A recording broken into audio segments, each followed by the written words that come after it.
दादा, तू शेतकऱ्याचा पोरगा असेल ना तर हा व्हिडिओ नक्की बघ, पूर्ण बघ मी काय म्हणत आहे ते.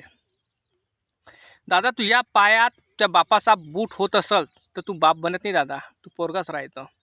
तुझ्या बाप दादा शेतात राबतो, तू गाव राखतं दादा, हे चुकीचं आहे. तुझं लग्न झाल्यावर तुझ्या बाप तुझ्या बायकोलाही पाळतो, तुलाही पाळतो दादा, हे चुकीचं आहे दादा, हे तुझं वागणं. दादा, तुझं वय तुझ्या बापाला पाळण्यासाठी आहे दादा, बापाचं वय तुला पाळण्यासाठी नाही आहे दादा. दादा, गावात असेल तर जा शेतामध्ये बापासंग काम कर दादा, आणि बापाला म्हण, बाबा तुम्ही घरी जा, मी आहे.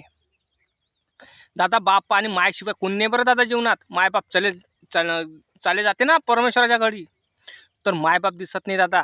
सगळे लोक दिसतात पण मायबाप दिसत नाही दादा. म्हणून सांगतो दादा, शेतकऱ्याचा पोरगा आहे दादा तू, म्हणून सांगत आहे. या कोणाला सांगितलं नसतं दादा. मायावर बितली आहे दादा, असं त्यावर बितली नाही पाहिजे दादा. लाईक कर दादा. जय जवान जय किसान.